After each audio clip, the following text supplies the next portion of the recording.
Alrighty, everyone, welcome back to another episode of In Depth with David. This is NBA Finals recap number 3, where we will be recapping Game 3 of the NBA Finals between the Phoenix Suns and the Milwaukee Bucks.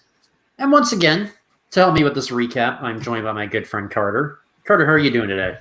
Davey, I'm doing wonderful on this fine Monday. Perfect start to the week, a little rainy weather, but it's not going to stop us. We got playoff basketball to watch. We got a series now. We got a series to watch. So, where do you want to begin on this? Because the Bucks trimmed the deficit in the series from 2 games to 1. Phoenix still leads 2-1, even though they lost this game 3. But where do you want to start with this whole thing? What went right for Milwaukee? Well, for Milwaukee, I feel like finally, like Chris Middleton and Drew Holiday, I mean, I can pull up the stat sheet too as well. They both stepped up a lot more than they did. I mean, Middleton, I feel like he didn't really shoot nearly as well, but he stepped up a little bit. Wait, am I looking at the right stats? Yeah, I'm looking at the stats. But Drew Holiday stepped up, which is what they needed. And Giannis hit his free throws as well. That was one thing. Giannis was big, 13 for 17 on free throws, which was really big. And other than that, like I feel like Brook Lopez, I was actually confused. Why didn't he play as many minutes? Like, who substituted for him on center position? Bobby Portis. We'll talk about Bobby Portis a bit.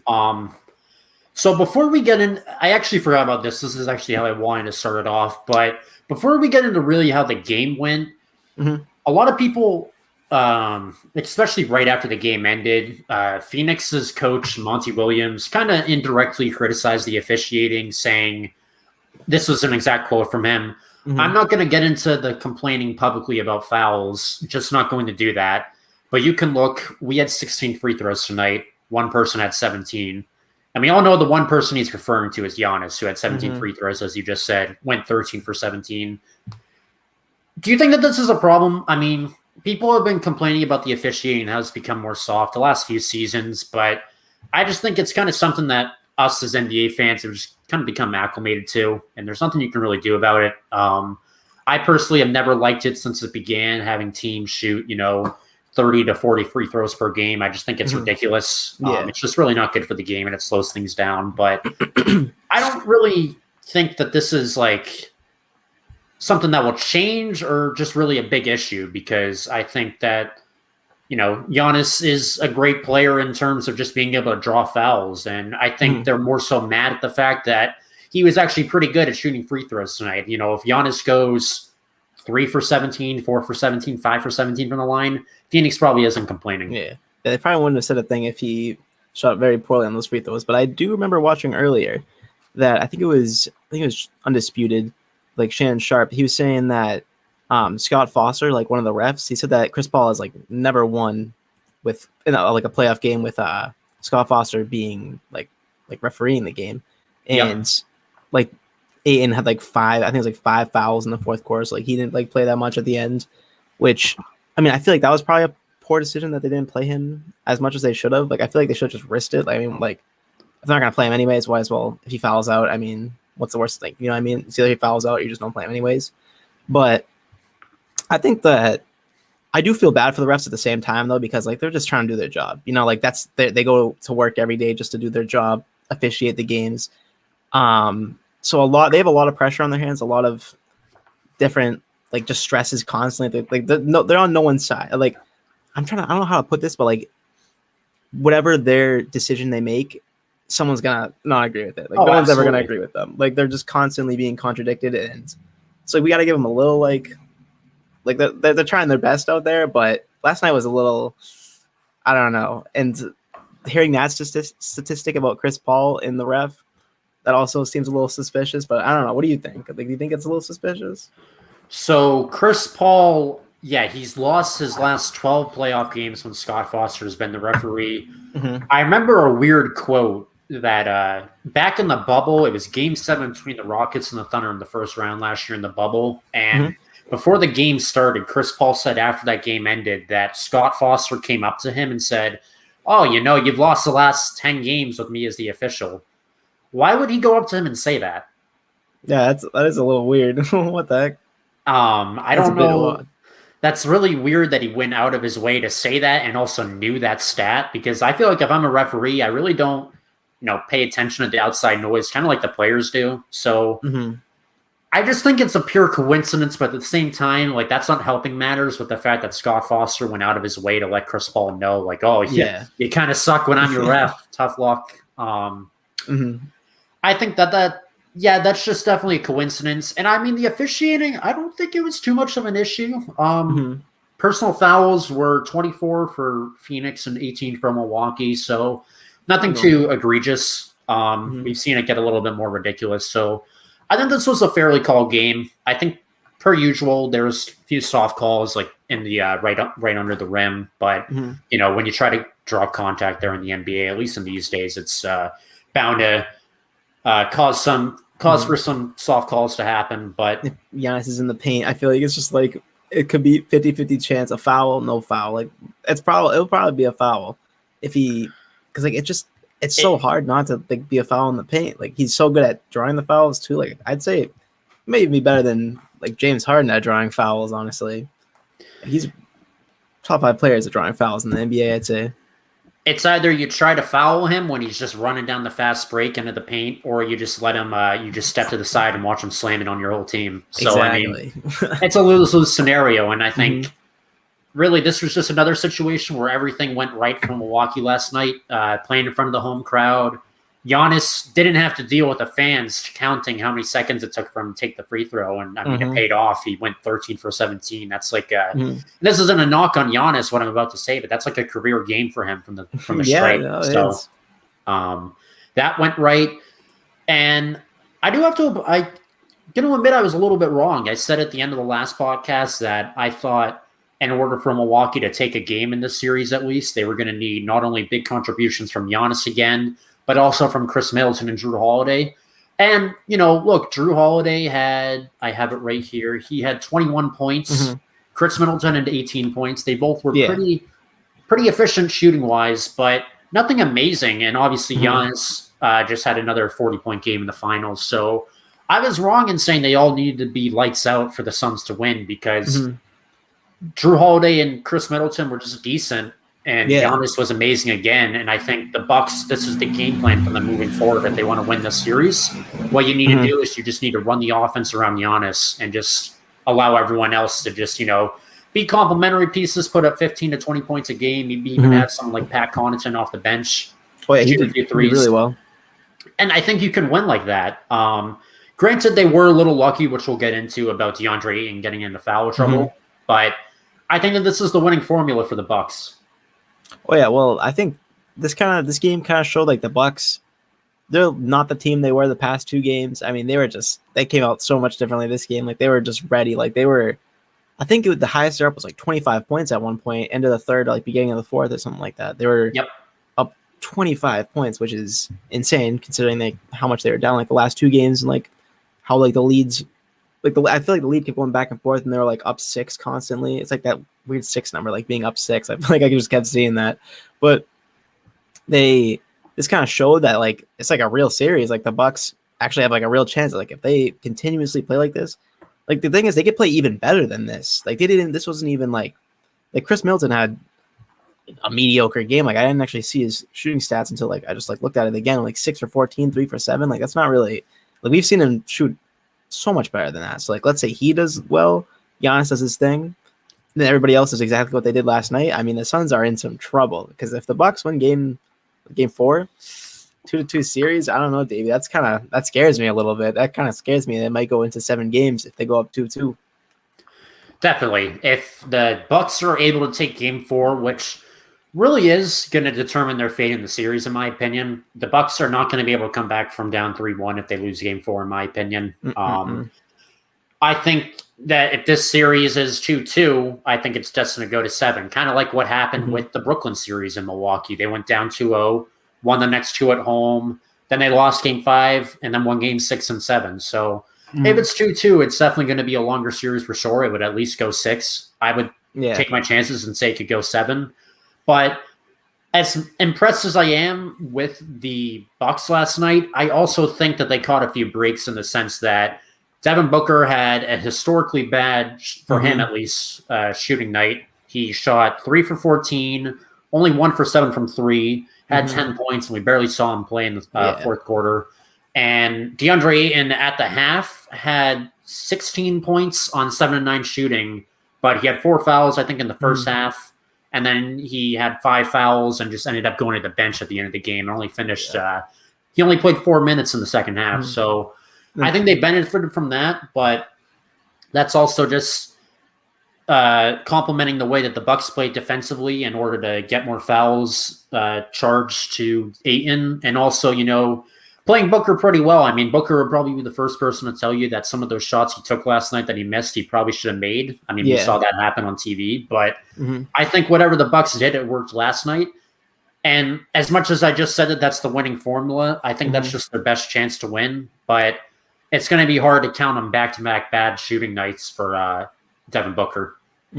So let's say that the Bucks team, the Bucks team we saw last night, continuously plays like this. Like Giannis has another 40-point plus game, 16 plus rebounds.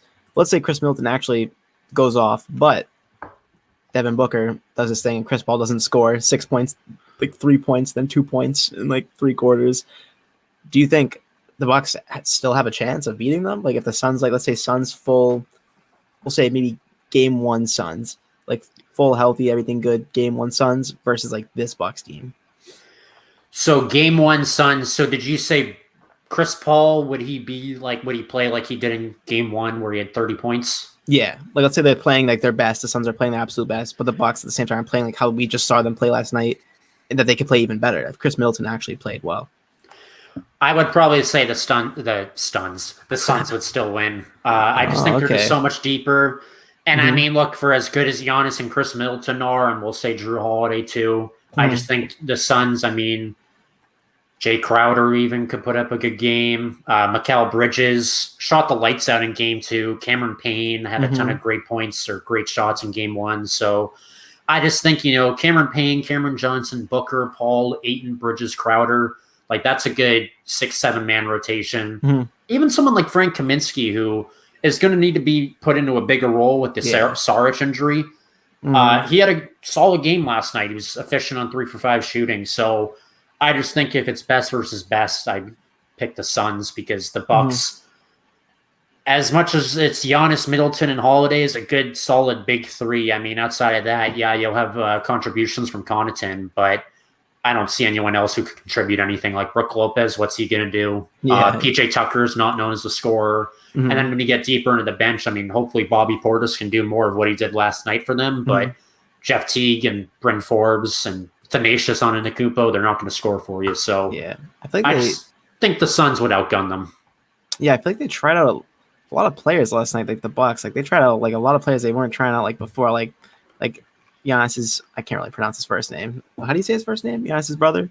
Tenacious, I think. Tenacious. I feel like I don't know. Yeah, I don't know why they're playing these guys. I feel like they haven't played the last playoff series, the last 2 games either. I don't know why he's putting in his brother for 2 minutes, and then just these other players for 1 minute, 1 minute, 4 minute. They're all, and they're not even scoring.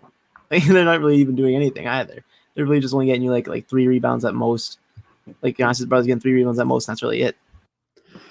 I think it's just more one of those things where the Bucks coach is just kind of trying anything out, throwing something at the wall and hoping it sticks, because you're down 2-0 in the NBA Finals. It's kind of like a screw it thing where we have nothing to lose. If we go down 3-0, we're still down, so why not try something out and see if it works? And that's a perfect segue. And the next person we could talk about on the Bucks, Bobby Portis, who had his first big night this series. At least they gave him 18 minutes and he showed out. He had 18. Here are the stats: 18 minutes, 8 points or 8 rebounds, 1 assist, and then finished with 11 points. But he did a lot more than that. I think he was a big contributor off the bench. It was a spark that they needed. And I think if he can continue to play like that, then maybe it closes the gap a little bit more between them and Phoenix, like I was just talking about, because he was all over the place. He put up almost a double-double off the bench, played great defense. And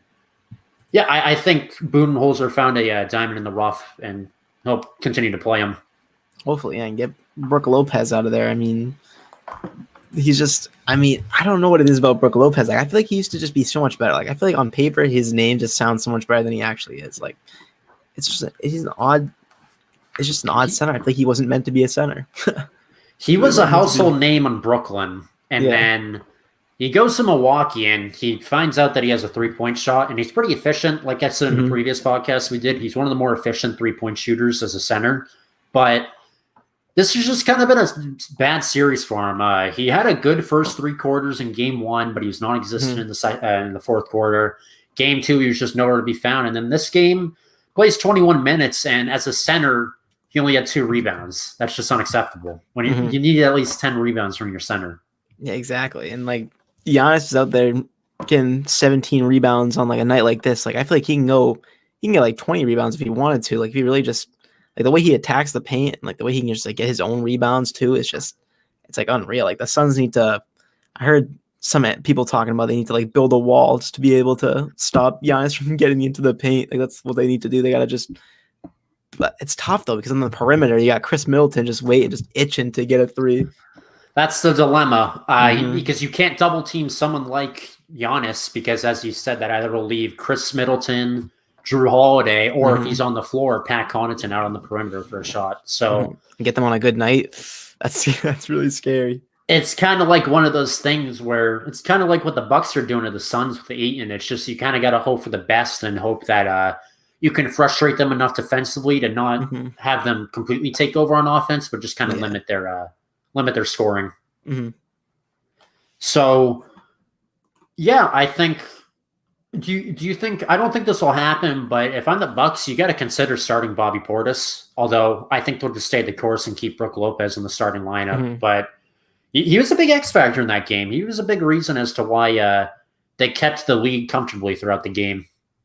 I feel like it's really not that like we couldn't count out too much that he would start. I feel like honestly, like the coach is like he seems down to try different lineups, different situations, different players in different positions. Like I feel like I don't know. I feel like there's a really good chance he could start. Like let's say they have another night like this, Bobby Portis does even better than he did last night. I feel like he probably does have a really good chance of starting. I would hope they would shake it up because I think they have a better chance. The less minutes Brook Lopez gets, the better because the better the team does for some reason. Even if Brook Lopez is good, I'm sure he's a nice guy, Brook. If you're watching, I'm sorry. I don't mean to diss you, but I just think you're practically playing 4-on-5 on offense when Brook is out there because he's just not really going to be able to do too much for you scoring wise. He had some, softish fouls. Again, not a knock on him, but you just kind of want to limit that as much as you can.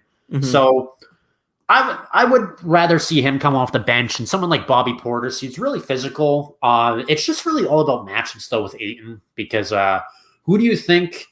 I assume I'm trying to remember. Do you know who's been guarding Ayton in this series? Has it been Giannis primarily? I think it's mostly what I've seen as Giannis. That's what has been putting him into so much foul trouble.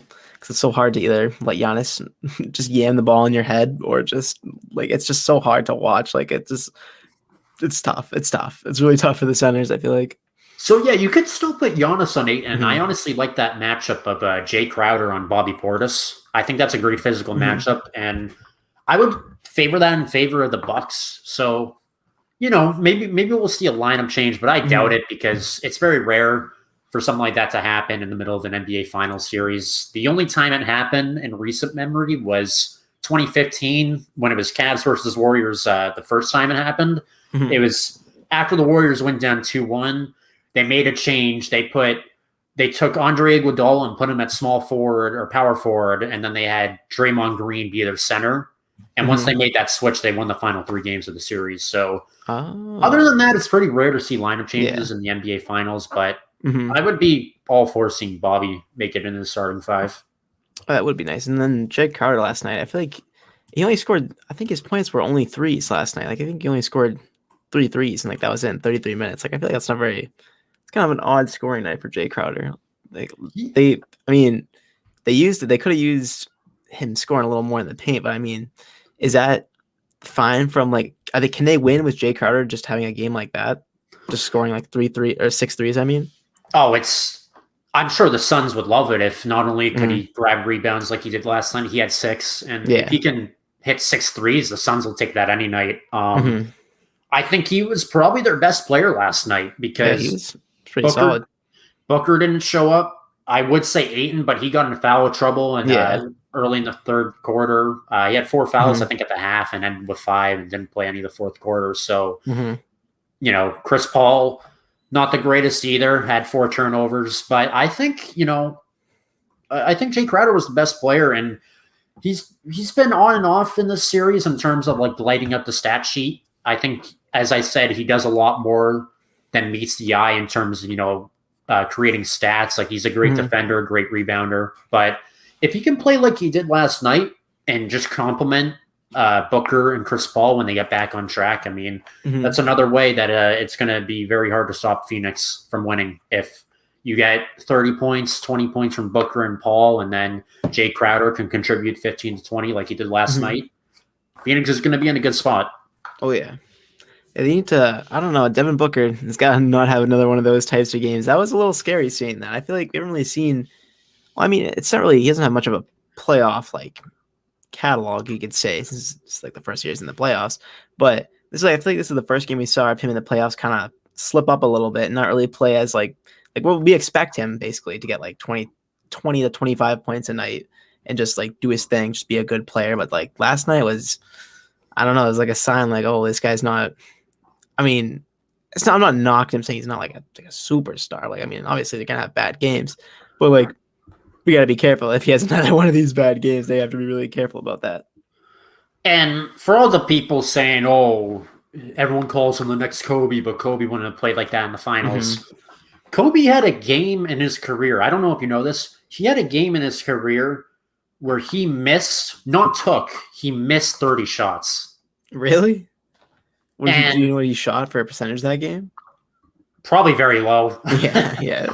I don't know off the top of my head, but it ended. I might be thinking of a different game and just combining the two, but it ended with him missing, airballing 3 3-point attempts in a row. Oh, that's terrible. That's just a bad night.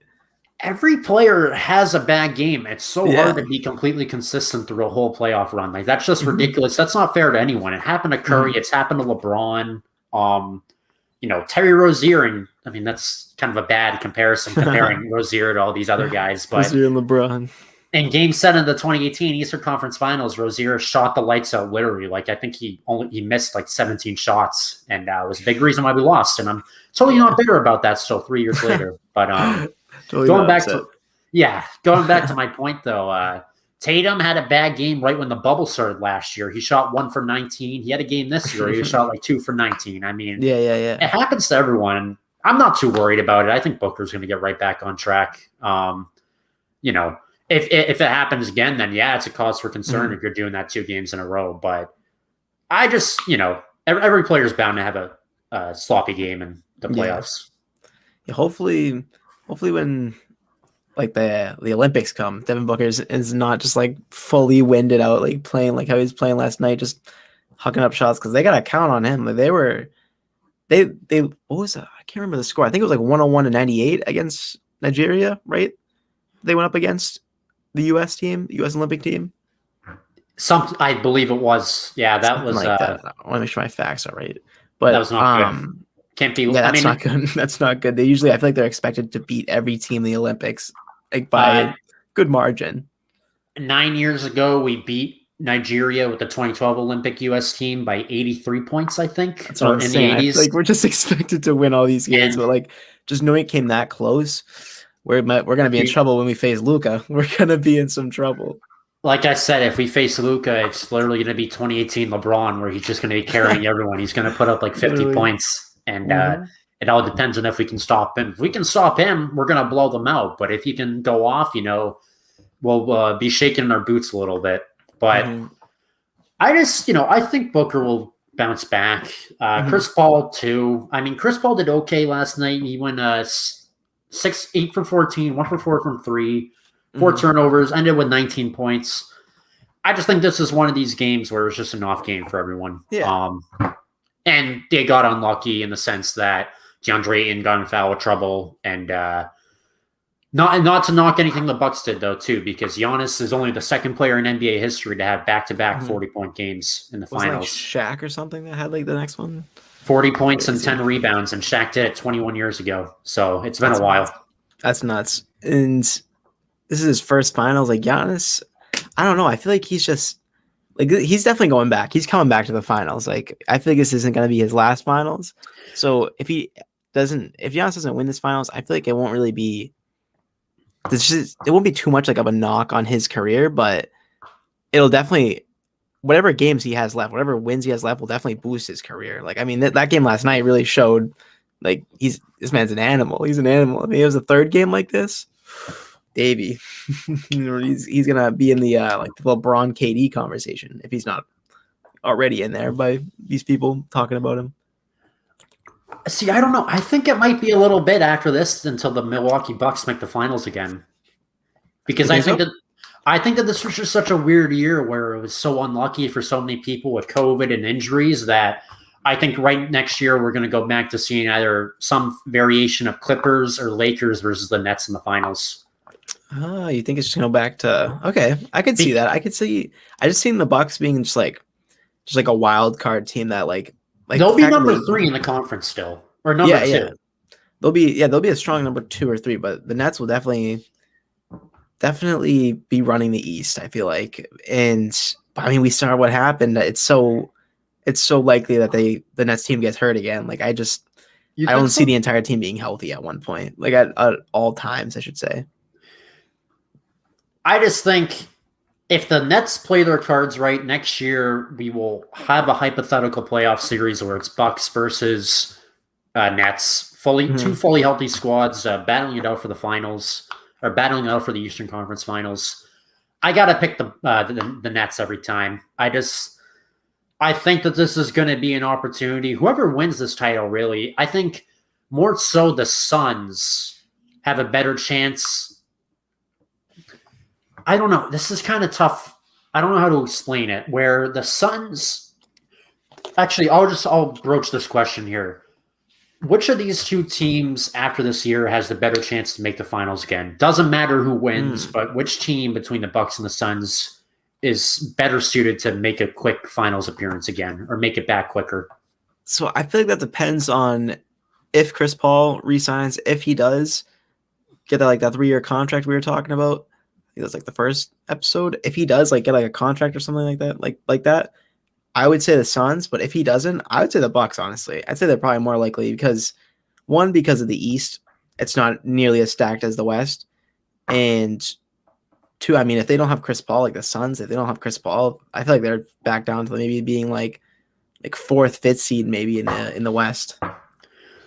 It takes a hit for sure because I don't think you can rely on someone like Cameron Payne to lead the offense. I mean, you're getting rid of someone who's putting up 30 points a game for you. Exactly. Like an 11-time or 13, however many time All-Star this man is. Like Cameron Payne, that's not him. He's not a bench player.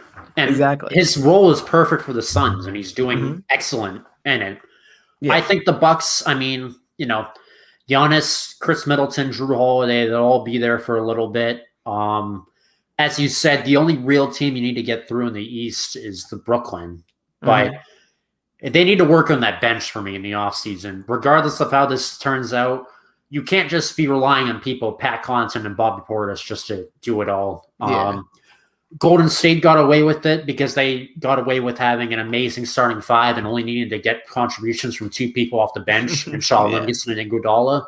But when you don't have that powerhouse of a starting 5, you need to be a little bit more deeper on your bench. So, yeah, I think, as you said, it all depends on what happens with Chris Paul. We'll say he does re-sign in the offseason, like I think will happen. I think we both agree, maybe to an extent, or we may both disagree on this, that if the Suns win, he probably should retire given the circumstances. Yeah. He's 36. But I envision him coming back, and if that's the case, then the Suns can make another run at it again next year. I think a little bit of this was a fluky year with injuries and stuff. As I said, they had a pretty easy run at the finals in terms of dealing with a lot of injured teams. But that's not to discount what they've been able to do in the last 2+ seasons, completely turn around their franchise.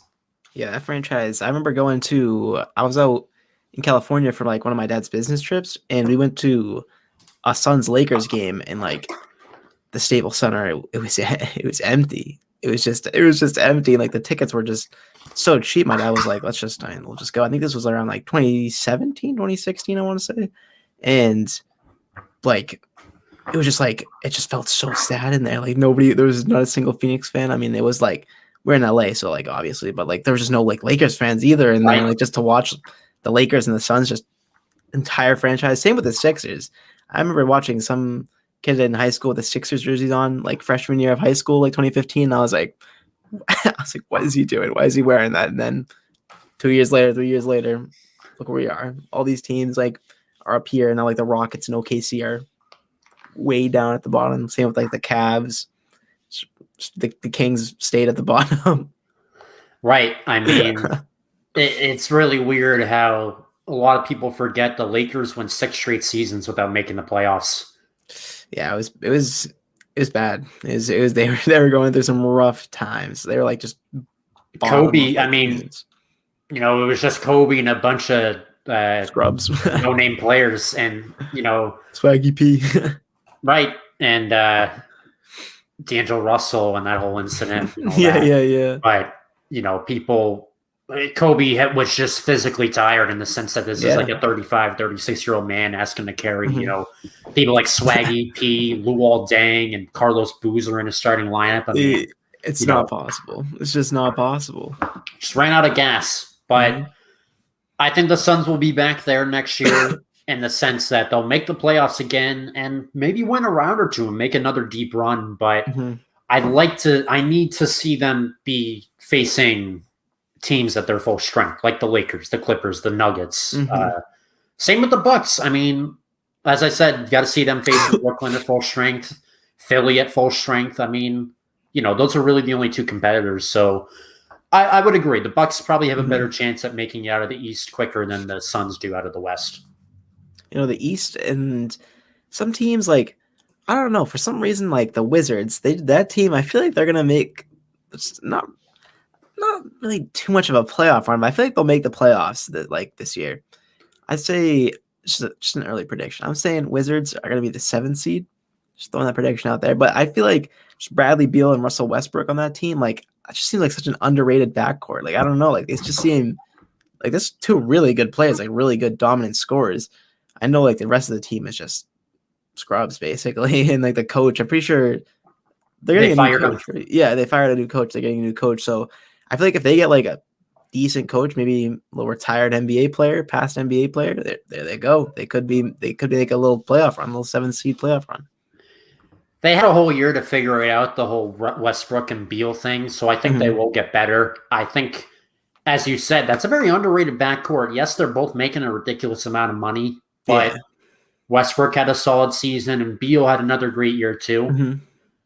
I think the only issue is the sense that it was such a weird year with COVID and stuff that they probably could have had a better record than they did.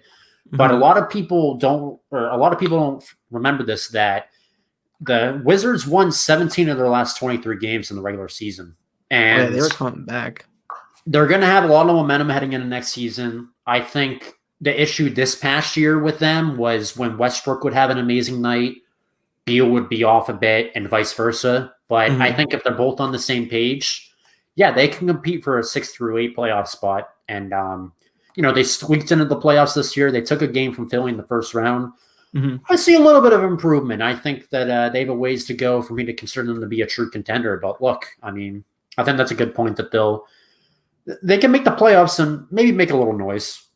Yeah, I don't know, some teams like the Pacers, I don't know, like their team, not much noise out there. I feel like it's really predominantly Nets, Sixers, Bucks. Like I would love to say the Celtics, but at best the Celtics will be number 5 next year.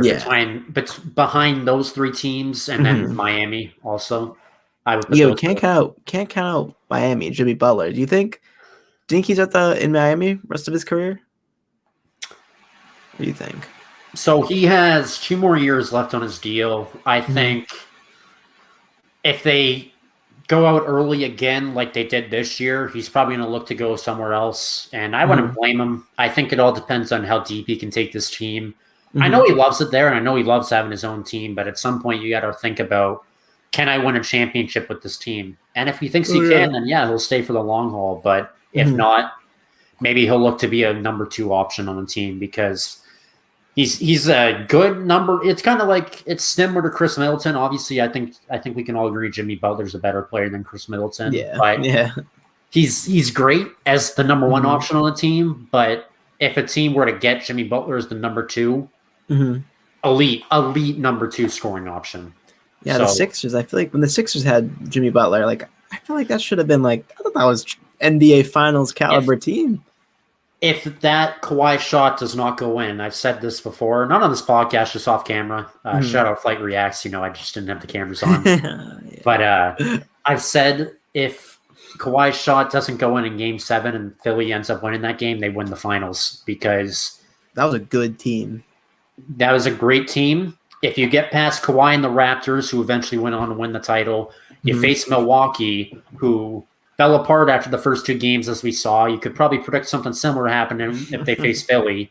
And then you go up against an injured Golden State team with really only Curry and Klay Thompson, because Durant and everyone else was banged up a bit. So that Philly team probably could have won the title. I mean, you got Jimmy Butler, Ben Simmons, Joel Embiid. That's a solid big 3. JJ Redick. That's a big. That's like a super underrated, super underrated team. Like, I don't know why. Missed opportunity for Philly. Yeah, why did Jimmy Butler? Did he just leave? Did he leave? I don't really remember like what even happened there.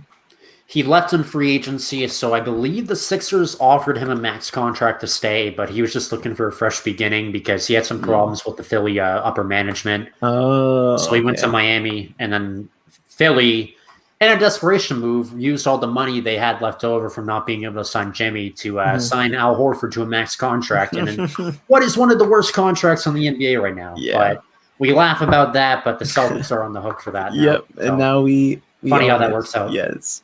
I remember one really bad contract that I used to always just like think about when I thought of bad contracts was that Mike Conley contract. He was in the Grizzlies. I forget how much exactly it was. I just remember he was making just a bag, like so much more than he should have, and the points he was averaging. Like, he's on the Jazz now. I'm not mistaken. Is he making that much money still, or is like what's good with his contract now? So his contract's actually up. It's funny you said that. So his his contract was 5 years for $153 million. When that first happened, I was just like you. I'm like, this guy's good, but is he $150 million? Yeah, he's not this good. And his contract's finally up. The Jazz want to bring him back, but I imagine they won't bring him back for like more than maybe like $12 million. Oh yeah, he is not a $25 million player. He was a solid role player, but I mean, I'm not paying you $25 million. 33 years old, so he's still got a bit left in the tank. He just came off a season where he averaged 16 points a game. He's still good, but no, like cut that, $30 million salary in half maybe, or a little less, and exactly. I'll pay you them. He should realize too. He should not be. If he's a diva, I don't think any teams are going to sign him. I don't think no teams are going to sign him. Chris Middleton also is another person who, in my opinion, has a bad contract. I don't know. Really? Are you aware of what his contract is? I'm not, but I could imagine it's something like Mike Conley's. 5 years, $180 million, $36 million a year. Wow, that's bad. That is a bad contract. But it's one of those things where a team is just going to pay someone as much money as possible just to keep them because they complement the core. So I don't blame Milwaukee for wanting to keep him, but like that. That's too much money. Contract. That's too much money for that. That's actually crazy. How much? What's Giannis making in comparison to that? Because that's a lot of money. That's so much money they could be putting towards so many other things. Giannis's contract. What was it? He just signed an extension. It was like $500 million or $250 million. $228 million. Wow, and he's that close to it. That's actually nuts. That's nuts. When does Chris Middleton's contract end? Like what year?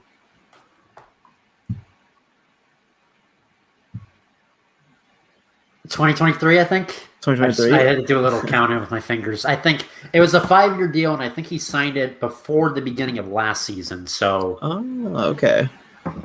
Hold on, let me just do it again. So 2019, 2020, 2020, 2021, 2024. 2024. Okay. Okay, so they're stuck with him for a while. They're definitely stuck with him for a while. He's like, I feel like he'll probably be a Buck player for a long time. Anyways. Drew Holiday just also signed an extension to 4 years, 140 million. So that core is locked up for at least 4 more years together. So do you think Giannis is like, do you think he'll ever be anywhere else other than the Bucks? Or do you think it's Bucks forever? He said in a quote a few years ago, the only way he will leave the Bucks is if he's risen them to championship level contention. Then he feels comfortable enough to leave. But that's such a weird quote because I feel like it should be like, once I win a championship with the team, maybe I'll just leave because, like, it's kind of like what LeBron did. He did what he promised, brought a championship to Cleveland. What Kawhi did, brought a championship to Toronto. And as ruthless as Kawhi was with that, I mean, he did what he promised. Yeah, he did what he promised. He came there. He's like, here's your ring. Like, I'm out of Canada. Do you think people in Toronto hate Kawhi anymore? No. Or they never did. Chance. Yeah, no chance. They can't. People in LeBron, God, I can't talk. People in Cleveland, do you think they hate LeBron anymore? No, they praise a god in Cleveland. And if you do, you were just never a true fan of his. Because exactly. He brought you a title. I think if Giannis brings him a title, that's when he'll consider leaving. And I don't think anyone in Milwaukee will hate him because he's going on year 8. I think year 7, year 8 with Milwaukee. He'll be there for over a decade by the time his contract is over. That's nuts. It's a long time. A decade at one team. He's earned every right to leave if he gets them the ring. But I think he's determined to win the championship with Milwaukee. And no matter how long that takes, is how long he will be there, at least. Oh yeah, definitely. Giannis is he's a different player. He is insanely good. That's just one thing we could say about him. He's insanely good. He can definitely be in, I'd say, top 5 in the league conversation. Do you think he's top 5? So top 5 right now has got to be some form of Curry, KD, LeBron, and you got to put Harden and Giannis. So I guess I would probably put Giannis at 5. Giannis at 5? Okay. I know someone's going to flame me in the comments for missing someone obvious in that 5-person range, but I think that's a fair assumption. I think Giannis is a good player. I think a lot of people hate on him for no reason. Forget the fact that he's a two-time in a row NBA MVP. One-time Defensive Player of the Year, and he just made it to the finals. So he's improved his game in one way or another in the last 3 seasons, which is incredible. But I think he can also be a lot better in the sense that there needs to be more to his game than just driving down the floor and dunking it. And I think personally, for me, from what I've seen from him, he's gotten better at shooting the basketball this year, but he needs to be a lot better. You can't, in this league, you can't just rely on just running down the floor and dunking it. And expect to win. It's costed him 2 years in a row where they blew a 2-0 lead against Toronto in 2019 and then fell apart in the bubble last year. But we're finally starting to see it come together this year where Giannis can do all those things and Bucks can still win games, but you need more contributions just than, paint scoring. Yeah, Giannis is just when he dominates in the paint like that, I just feel like it works on some teams. But like some teams, if it works, it really works. Like against the Suns lately, not lately though. Like it's happened multiple times. Like last night, what he was doing all night, that worked against the Suns. Like that was a perfect match against the Suns defense. That's what they need to do. Exactly. So it works against some teams like what he does, but a good thing he found himself in this scenario against the Suns then. Because whatever he does works. But let's say he's going up against a team like the Sixers. I feel like the Sixers they're super they play they got Joel Embiid in the paint. They're just super tall team. They play really defensive hard games and it wouldn't work against them. Let's say it was them too in the Eastern Conference Finals. I feel like the Sixers might be able to win that. Instead of him scoring 43 points like he did last night, he'll probably score 28 points playing against Philly and someone like Embiid, a great defender. And I think Game 2 is the perfect example of how far you can get with Giannis just being the primary focal point of your offense, in the sense that he can go on for 40 points, but if you have no support, you're not going to do anything. And Game 3 was just the perfect formula for them, where they took what they loved from Game 2 and just having the offense run around Giannis, and they were able to get more contributions from the other members of the Big Three in Middleton and Drew Holiday, and it paid off for them. They won. So that's just the formula to win, as I said at the beginning of the podcast, and that's just what they need to keep doing. Yeah, like the 25-point deficit, like 25 points ahead that the Bucks were. That's a really sizable lead. Like 25 points, like that's nothing. Like that's tough for the Suns to come back from. I mean, it's gonna be like, I feel like. What do you want to predict? Like, what do you think? Like, what's gonna happen in the fourth game? What do you think? I have a prediction myself. I mean, I want to let you go first. I want to see what your prediction is. I think the Bucks are going to take Game 4 and tie up the series 2-2. I think it's going to be more of a back and forth game. I think the Suns are actually going to come out swinging a bit and maybe get out to an early lead, but the Bucks are going to wrestle away from them and kind of just run away with them in the final 5 minutes. So I think the Bucks win Game 4 113-106. 113-106. Okay, so I'm saying that I agree. I think the Bucks will win, which will definitely make this series. I think that'll boost the like ratings and or like the watch time on the series. Like I feel like it's gonna make the ratings like go up a little bit. Just the fact that it's like now like not gonna be what everyone thought it was, like a sweep. It'll end up being 2-2, even though if it goes up to 4-2, the Suns win. They still tie the series up, which is really impressive, being down 0-2.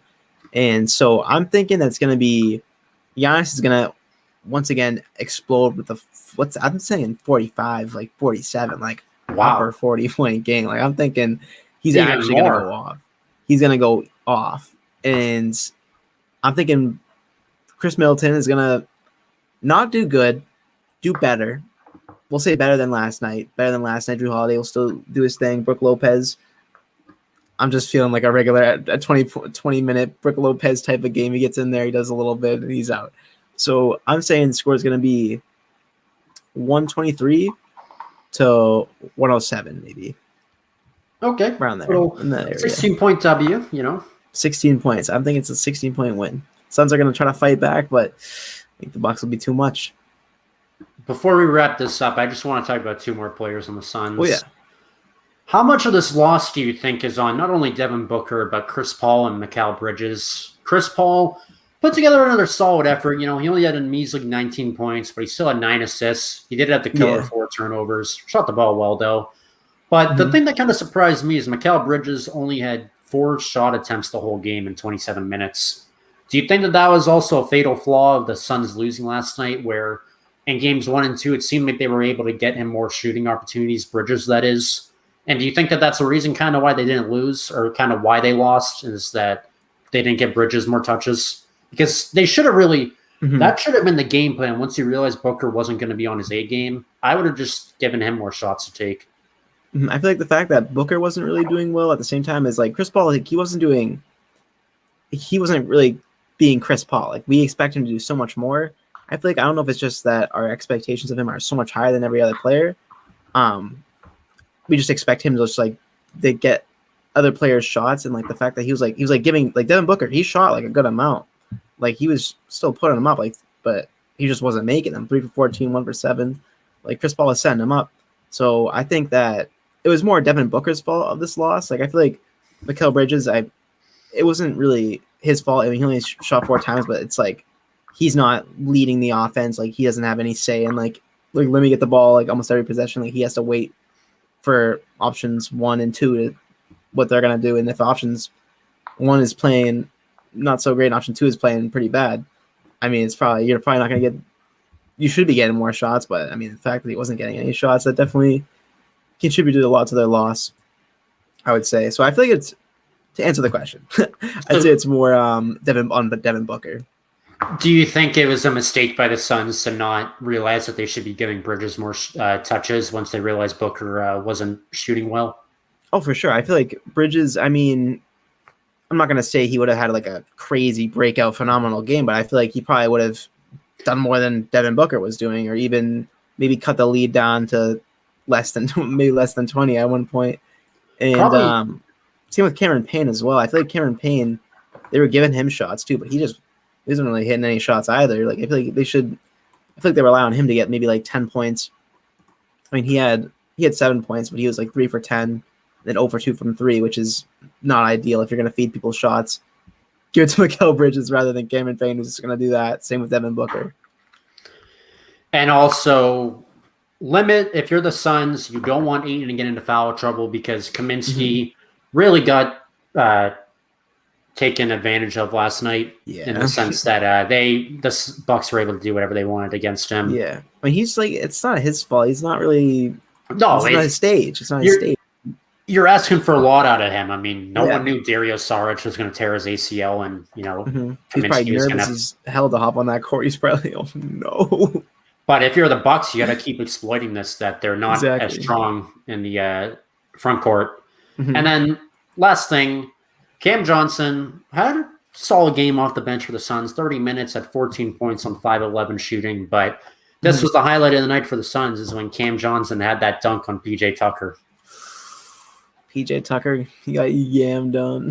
That was, I saw that play happening a mile away, but it still didn't seem like it was going to happen because I thought a charge was going to get called. Yeah. But, yeah. I was like, what a dunk. Yeah. Once I saw the replay, I was like, oh, that's not a charge. He just got absolutely dunked on. I love seeing like players' reactions to getting dunked on too, because they just like, how are you going to react? You just got slammed on. You can't react in any other way. You just got to walk head down. You just got to walk away, accept the L, and just move on. Suns bench went crazy, and they the camera pans to PJ Tucker on the ground, and he was like, he looked like a baby, like about to start wailing on the ground, like, where's the foul? Are you kidding me?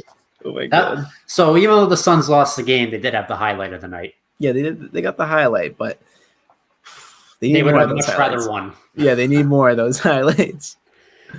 We'll see what happens in Game 4. Alrighty, everyone. That is going to do it for this episode of In Depth with David. I want to remind everyone to hit that like button, absorb that subscribe button. We will have more of these recaps coming, more Red Sox recaps coming as well, and Celtics and Patriots related recaps coming, and other content. So as the summer progresses, be on the lookout for more content coming to In Depth with David and more fun videos for you guys to watch. Want to thank everyone who tuned in and watched this episode. Tell us in the comment section below what you like, what you didn't like, what you like about us, what you don't like about us. And I want to thank Carter again for doing this with me. Of course. Any day. And we will see you after Game 4 with another recap.